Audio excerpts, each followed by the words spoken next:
என் சொத்து எல்லாத்தையும் கௌசல்யா பேருக்கு எழுதி வைக்க போறேன்.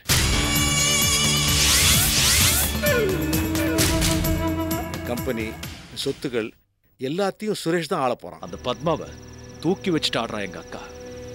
அதே அக்காவால இந்த பத்மாவை கழுத்தை பிடிச்சி வெளியே தள்ளி கதவை சாத்துற மாதிரி நான் பண்ண போறேன். அப்ப புரிஞ்சுப்பா பத்மா, இந்த சுதர்சன் கிட்ட மோதினா என்ன நடக்கும்.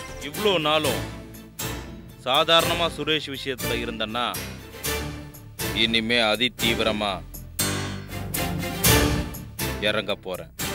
என்ன பொறுத்த வரைக்கும் வந்தனாவுக்கு சுரேஷ் கிடைக்கிறத விட உனக்கு உன் வீட்டில் மரியாதை கிடைக்கிறத விட நான் அந்த ராஜரத்னத்துக்கிட்ட தோத்துறக்கூடாது.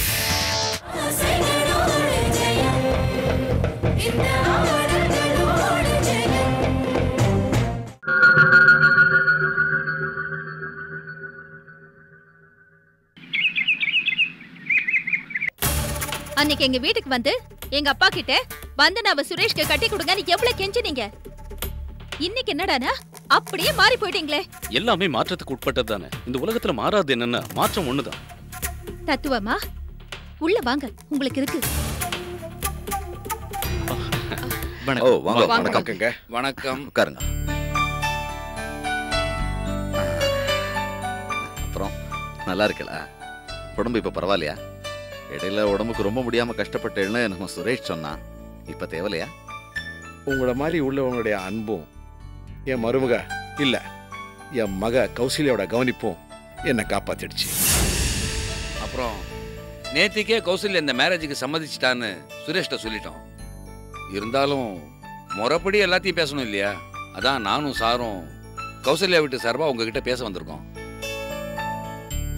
கௌசல்யா சுரேஷுக்கு தான்ங்கிறது கடவுள் நிச்சயம் பண்ணது. அதை மாத்துறதுக்கு முயற்சி பண்ணினோம், அது நடக்கல. ஆனா கௌசல்யாவை பொறுத்த வரைக்கும் இந்த கல்யாணத்துல சுரேஷுடைய அம்மா அப்பா சம்மதம் ரொம்ப முக்கியம்னு நினைக்கிறான். நீங்க ரெண்டு பேரும் இந்த கல்யாணத்தை பத்தி என்ன முடிவு எடுத்துருக்கீங்க? இதை பாருங்க, எங்களோட முடிவெல்லாம் முக்கியம் இல்ல, சுரேஷோட சந்தோஷம் தான் முக்கியம். அவன் தானே கௌசல்யாவோட வாழ போறவன். அதோட கௌசல்யாவை தவிர வேற யாரையும் மனசால கூட நினைச்சு பார்க்க முடியாதுன்னு சொல்லிட்டான். அவன் விருப்பத்துக்கு மாறா நாங்க எதுவுமே செய்ய தயாரா இல்ல. கௌசல்யா எங்க ஆத்துக்கு மருமகளா வர்றதுக்கு நாங்க எல்லாருமே கொடுத்து வச்சிருக்கணும். என்ன அவகிட்ட நான் கொஞ்சம் கடுமையா நடந்துக்கிட்டேன், அதுக்காக நான் வருத்தப்பட்டதா அவகிட்ட சொல்லுங்க. இதை பாருங்கம்மா, இதெல்லாம் மனசுல வச்சுக்கிற பொண்ணு கிடையாது கௌசல்யா. பெரியவங்களை மதிக்க தெரிஞ்ச பொண்ணு. சரி சரி. டேய் ராஜா, அப்புறம் என்னடா? கௌசல்யா ஆசைப்பட்டது சுரேஷோட அப்பா அம்மா சம்மதத்தை தான். அவங்களே சம்மதம் கொடுத்துட்டாங்க. அப்புறம் என்ன, மேலே நடக்க வேண்டியதை கவனிக்க வேண்டியதானே?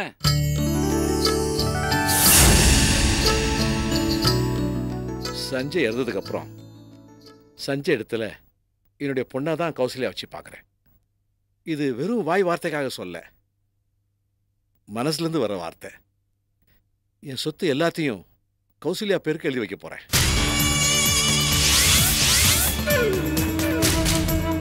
கம்பெனி, சொத்துகள் எல்லாத்தையும் சுரேஷ் தான் ஆள போறான்.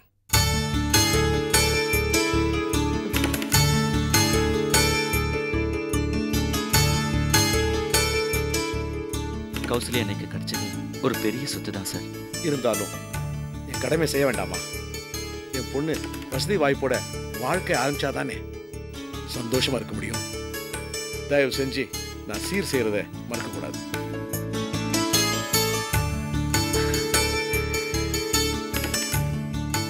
என்ன ஆள் ஆளுக்கு மாறி மாறி பார்த்துட்டே இருக்கீங்க? உங்களுக்கு ஆபீஸ் போக டைம் ஆகலையா? உள்ள வாங்க. சும்மா தேவையில்லாம பேசிக்கிட்டு. சுரேஷ், உங்க அண்ணிக்கு இந்த கல்யாணத்துல விருப்பம் இல்லையா? அவ கிடக்குறா, விடுங்க. எங்களுக்கு சுரேஷோட வாழ்க்கை தான் முக்கியம். அவன் ஆசைப்பட்ட பொண்ணை கல்யாணம் பண்ணிட்டு சந்தோஷமா இருந்தானா அதுவே போறோம். நல்லதுங்க. அப்போ கல்யாணத்துக்கு ஒரு நல்ல நாள் பார்த்து குறிச்சிட்டு திரும்பி போறோம். இப்ப கிளம்புறோம். வாங்க. வணக்கம். வாங்க.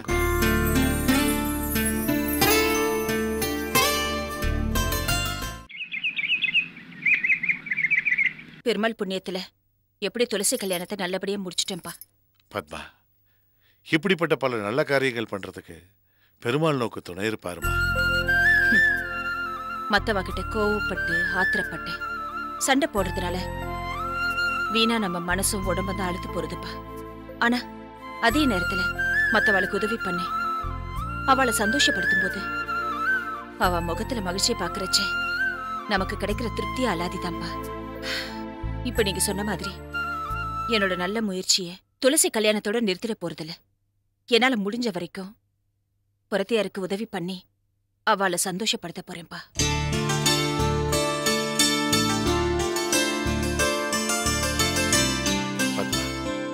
கடவுளுக்கு என் மேல என்ன இறக்கமோ தெரியலமா, தொடர்ந்து சந்தோஷப்படுத்திக்கிட்டே இருக்காரு. நீ பணம் மட்டுமே பிரதானமா நினைச்சுண்டு மத்தவருடைய சுகதுக்கங்களை நினைக்க தெரியாம இருந்த பெருமாள் உன் மனசை மாத்தி துளசியோட கல்யாணத்தை நடத்தி வைக்கிற அளவுக்கு கொண்டு வந்துட்டாரேம்மா.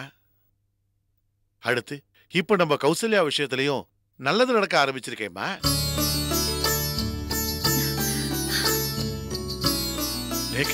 நேக்கு இதெல்லாம் பார்க்கும்போது ரொம்ப சந்தோஷமா இருக்குமா.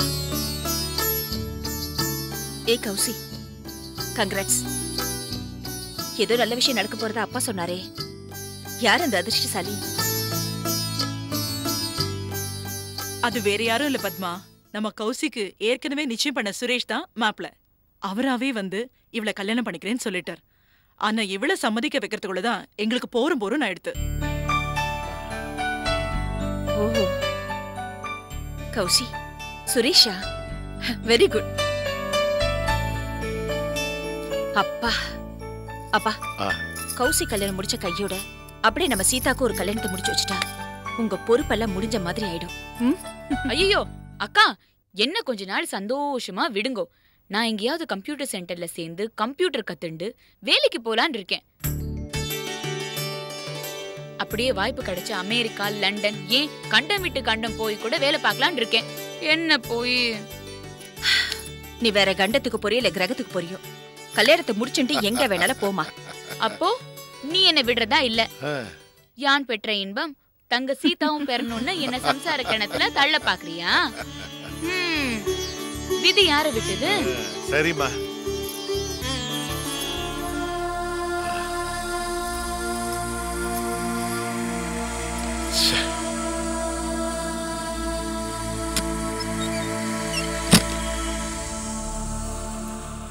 அத்திம்பேர், கொஞ்சம் நில்லுங்கோ. துளசி என் வாத்து மனுஷாலையும் ஏன் அடிச்சு வச்சேள்? சுதர்சன் உங்களுக்கு பணம் தந்தா நீங்க என்ன வேணாலும் செய்வேளா? அவன் கொலை பண்ண சொன்னா நீங்க போய் கொலை பண்ணிடுவேளா? பாவம் துளசி, அவளுக்கும் சுதர்சனுக்கு தானே பிரச்சனை. உங்களுக்கு என்ன வந்துச்சு? கூட நட்பு உங்களை அழிச்சுடு அத்திம்பேர். வேண்டாம் பிளீஸ், அந்த சுதர்சன் கூட எதுவும் வச்சுக்காதே. அவர் நல்லவர் இல்ல அத்திம்பேர். பத்மா, நாசிக் நோட்ல பிரிண்ட் பண்ணி அந்த வாசம் கூட போகாத நிலைமையில என் வேலையை முடிச்சிட்டான்னு என் முதலாளி சொல்லும் போது நான் இப்படி மாட்டேன்னு சொல்ல முடியும்? அப்போ பணத்துக்காக என்ன வேணா செய்வேள். நாளைக்கே சுதர்சன் பணம் கொடுத்து என்ன கொலை பண்ண சொன்னா கொலை பண்ணிட்டு ஜெயிலுக்கு போயிடுவேள், அப்படிதானே? உழைச்சு சம்பாதிக்க பாருங்க. இந்த மாதிரி தப்பான வழியில சம்பாதிக்கணும்னு ஆசைப்பட்டேன்னா கம்பிதான் என்னணும். வைஷ்ணவி அக்கா, இவர்கிட்ட பேசி எந்த பிரயோஜனமும் இல்ல. பேசி திருத்துற ஜென்மம் கிடையாது. இவர் அடிச்சு துரத்து. வெளியில திரிஞ்சு சாப்பாட்டுக்கும் தூக்கத்துக்கும் கஷ்டப்பட்டாதான் இவருக்கு புத்தி வரும், திருந்துவாரு. பத்மா, நீ தேவையில்லாம பேசுற. தேவையில்லாம என் வைஃப் எனக்கு எதிராக நீ திருப்பி விடுற. என்ன சொன்னே? உங்க வைஃபா?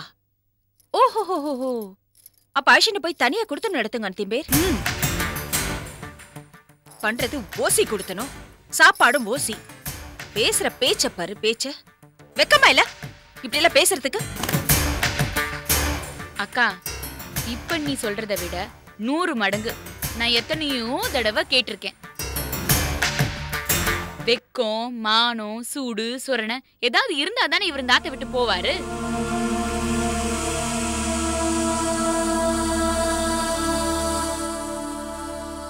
பாத்தியடி பத்மா, இப்படி சின்ன பொண்ணெல்லாம் எனக்கு புத்திமதி சொல்ற அளவுக்கு என் நிலைமை ஆயிடுத்து. என்னைக்காவது ஒரு நாள் இந்த மனுஷன் திருந்த மாட்டாரான்னு நானும் எத்தனை நாளா காத்துட்டு இருக்கேன்.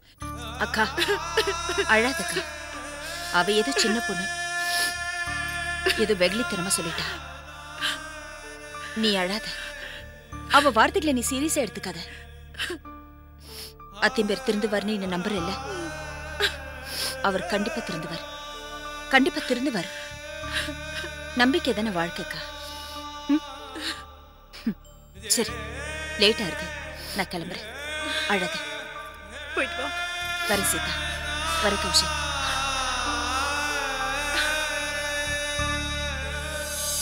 போச்சு போச்சு, எல்லாமே போச்சு. நீங்க இங்க ஹாயா பேப்பர் படிச்சுட்டு உட்கார்ந்துட்டு இருங்க. என்ன போச்சு? என்ன போச்சு? நம்ம வந்தனாவோட வாழ்க்கையே போயிடுச்சு. சுரேஷ்க்கு கல்யாணம் பண்ணி வச்சிடலாம் நாம நினைச்சிட்டு இருந்தோமே, அந்த எண்ணத்துல இடியே விழுந்துடுச்சு. சுரேஷுக்கும் அந்த கௌசல்யாவுக்கும் கல்யாண ஏற்பாடு அங்க ஜோரா நடந்துட்டு இருக்கு. சுரேஷ கட்டிக்க அந்த கௌசல்யாவும் கௌசல்யாவை மருமகளை ஏத்துக்க என் மாமியாரும் சம்மதம் சொல்லிட்டாங்க. கௌசு வீட்டு சார்பா அந்த கோடீஸ்வர ராஜரத்னமும் அந்த டாக்டர் கோபாலும் எங்க வீட்டுக்கு வந்து சம்மதம் பேசிட்டு போயிட்டாங்க. என்னமோ வந்து அவ கல்யாணம் பண்ணிக்கலன்னா சுரேஷ சும்மா விட மாட்டேன்னு பெருசா பேசுனீங்க. இப்ப ஏன் இப்படி பேசாம இருக்கீங்க? அவரு பேச மாட்டாருக்கா? அவரால் எப்படி பேச முடியும்? போனது ஏன் வாழ்க்கை தானே. அவர் எப்படி பேசுவாரு? சுரேஷ தன்னை கல்யாணம் பண்ணிக்கிட்டு அவரோட பார்க்கு பீச்சுன்னு எல்லா இடத்துக்கும் போய் எவ்வளவு சந்தோஷமா இருக்கலாம்னு நினைச்சேன்.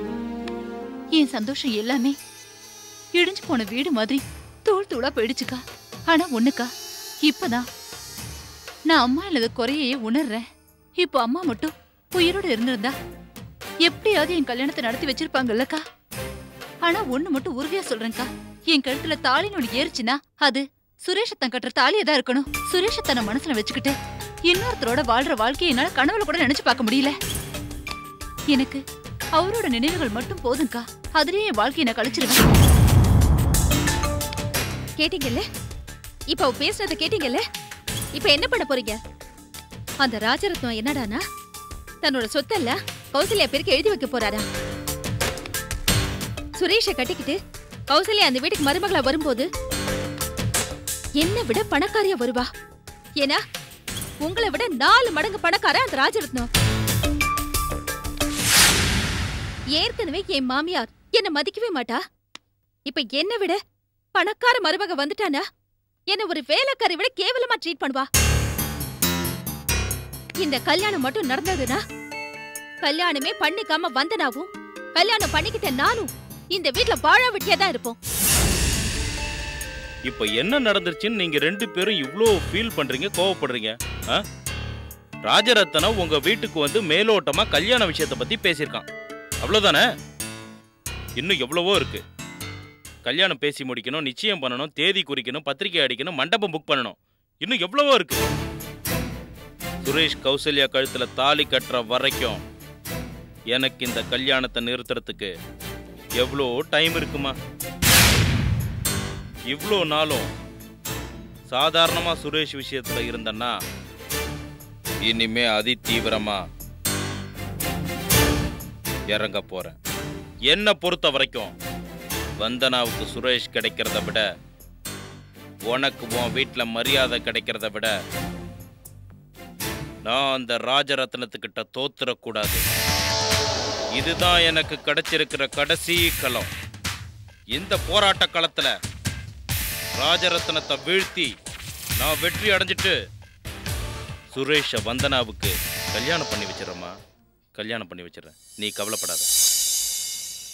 இன்னும் என்ன செய்யறதா வித்தியாசம்? இன்னும் ஏன் தீவிரம் யோசனை பண்ணிட்டு இருக்கேன்? நீங்கள் எதை பற்றி யோசித்தாலும் அது நடக்க போகிறதில்ல. அப்புறம் ஏன் தேவையில்லாமல் யோசனை பண்ணிட்டு இருக்கேன்? இப்படி தான் அந்த துளசியை ஒளிச்சே கட்டுன்னு யோசிச்சிங்க. ஆனால் கடைசியில் என்ன நடந்தது? அந்த பத்மா அந்த துளசி காலத்தில் உங்களை தாலி கட்ட வச்சுட்டா.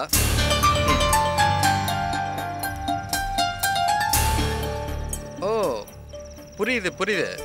ஹனிமன் ஊட்டி போலாமா இல்லை சிம்லா போலாமான்னு யோசிச்சுட்டு இருக்கீங்க. Useless fool, shut up idiot மாய் பேசாத.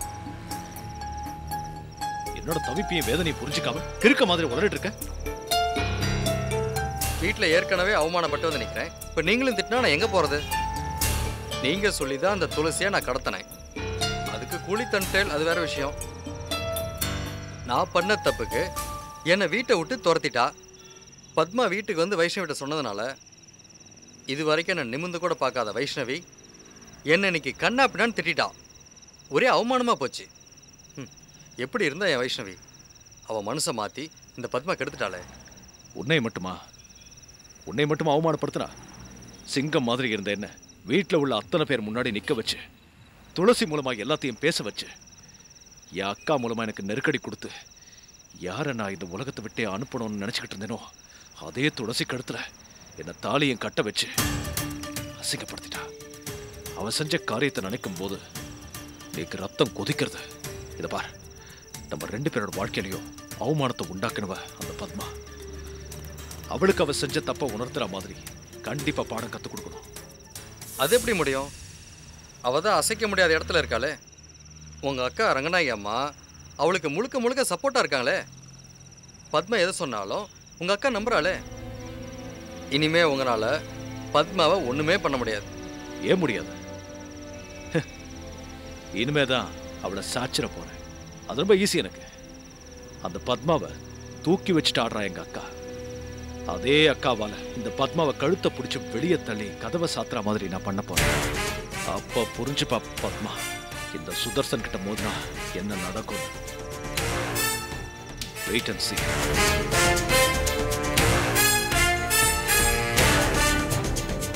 அடடே, வாங்க வாங்க வாங்க. உட்காருங்க டாக்டர், உட்காருங்க. என்ன விஷயம் இவ்வளவு தூரம் வந்திருக்கு? கௌசல்யா கல்யாண விஷயமா கௌசல்யா சொன்ன மாதிரி சுரேஷுடைய அம்மா அப்பாவை பார்த்து சம்மதம் வாங்கிட்டேன்.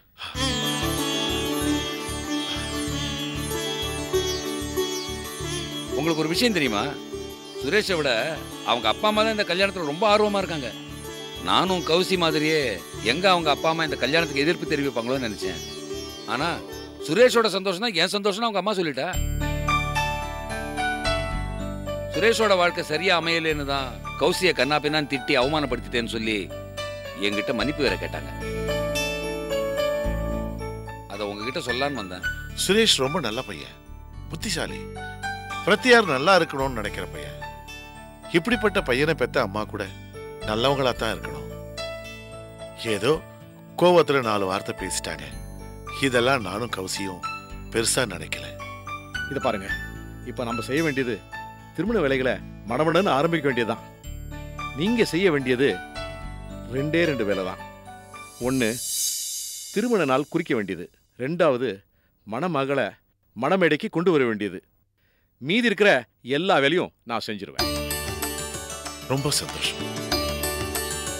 நான் தினசரி கும்பிட்ற அந்த பெருமாளே உங்க ரூபத்துல வந்து உதவி பண்றதா தான் நான் நினைக்கிறேன். சாதாரண மனுஷா யாருக்கும் பிரத்தியாருக்கு உதவி பண்ணணும்னு தோணாது. உங்களை தெய்வ பிறவியா தான் நான் நினைக்கிறேன். ஐயோ, என்னங்க இது? நான் செய்யறது ரொம்ப சாதாரணமா ஒருத்தருக்கு ஒருத்தர் செய்யற உதவிதான். இத போய் பெருசா பேசுறீங்களே. இல்ல, நீங்க தற்பெருமையா நினைச்சு மறுத்து பேசியிருந்தா கூட நீங்க தெய்வ பிறவித்தான்.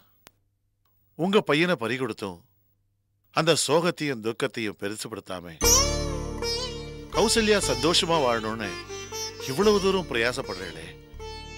இந்த நல்ல குணம், பெருந்தன்மை, தன்னுடைய துன்பத்திலையும் மத்தவா நன்னா இருக்கணும்னு நினைக்கிற பெருந்தன்மை எத்தனை பேருக்கு வரும்? சஞ்சய்க்கும் கௌசல்யாவுக்கும் கல்யாணம் பண்ணி வச்சு அவங்க வாழ்க்கையை பார்த்து சந்தோஷமா இருக்கலாம்னு நினைச்சேன். ஆனா விதி வேற மாதிரி விளையாடிச்சு. ஆனா நடந்ததையே நினைச்சுக்கிட்டு சீக்கிரமா அந்த சோகத்துல இருந்து என்னை நானே வெளில கொண்டு வந்துட்டேன். என்னை நானே தேத்திக்கிட்டு துக்கத்திலிருந்து விடுபட்டு வெளியில வர கௌசல்யா தான் காரணம். சஞ்சய் இறந்த துக்கத்தில் இருக்கும்போது ஒரு நாள் சட்டுன்னு எனக்கு தோணுச்சு, சஞ்சய் இறந்தான் நினைச்சு நாம ஏன் வருத்தப்படணும் அப்படின்னு எனக்கு கூட நானே கேட்டுக்கிட்டேன். சஞ்சய் இடத்துல கௌசல்யா வச்சு பார்த்தப்போ சஞ்சய் சாகல, உயிரோடு தான் இருக்கிறான்னு எனக்கு தோணுச்சு. செத்து போன சஞ்சயா கௌசல்யாவை நான் ஏத்துக்கிட்டேன். சட்டுன்னு என்னால துக்கத்திலிருந்து வெளில வர முடிஞ்சது.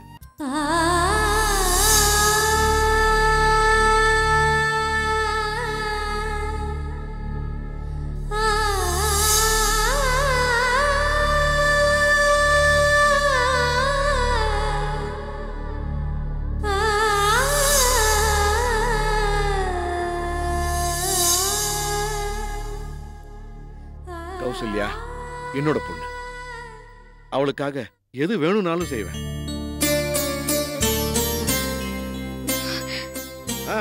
என்னம்மா இது? நல்ல விஷயம் பேசிட்டு இருக்கிறேன். இந்த நேரத்தை கண்கலங்கிறிய. உட்கார். என்னால இப்பெல்லாம் யார் நேக்கு துரோகம் செஞ்சா கூட தாங்கிக்க முடியல. ஆனா பாசம் காட்டி அன்பா பேசினாலும் தாங்கிக்க முடியல. அதான் அழற. என்ன சஞ்சய் மரணத்துக்கு அப்புறம் என்ன ராசி இல்லாதவ அப்படின்னு சொல்லி அழ வச்சு பார்த்த மனுஷால் தான் ஜாஸ்தி. தண்ணி இல்லாத பாழும் கிணத்துல தாகத்தோட நடக்கிறச்ச குடிக்க யாராவது ஒரு டம்ளர் தண்ணி கொடுத்தா நன்றியில எப்படி கண்ணீர் வருமோ அதே மாதிரி நேக்கு பரிவு காட்டுற மனுஷால பாக்குறச்ச என்னையே அறியாம அழுக வந்துருது. இத பாரு கௌசி, சொல்றோம்ல, என்னமா இது? அழாதம்மா. அக்கா அக்கா அழாதேக்கா. அப்பா மாமா எல்லாரும் நீ அழுத வேதனைப்படுவா. அக்கா நீ அடிக்கடி சொல்லுவல என் கையால காஃபி குடிச்சா நன்னாவே இருக்காது, கேவலமா இருக்கும்னு. நீ இப்படி அழுதுண்டே இருந்த நோக்கு நான் அந்த பனிஷ்மெண்ட் கொடுத்துடுவேன். அந்த பனிஷ்மெண்ட் வேணுமா?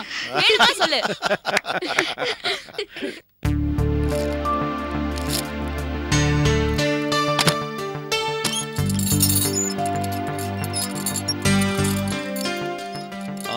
பத்மா குடிக்க கொஞ்சம் தண்ணி எடுத்துட்டு வாமா.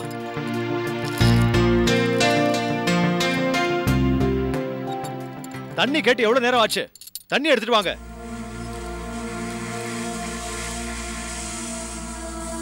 கிருஷ்ணா, செல்லம், அப்பா தண்ணி கேக்குறாருல, கொஞ்சம் எடுத்துட்டு போய் கொடுறா. வா. சரிம்மா.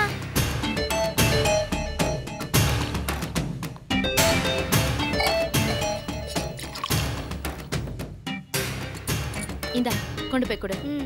சரிம்மா. போ.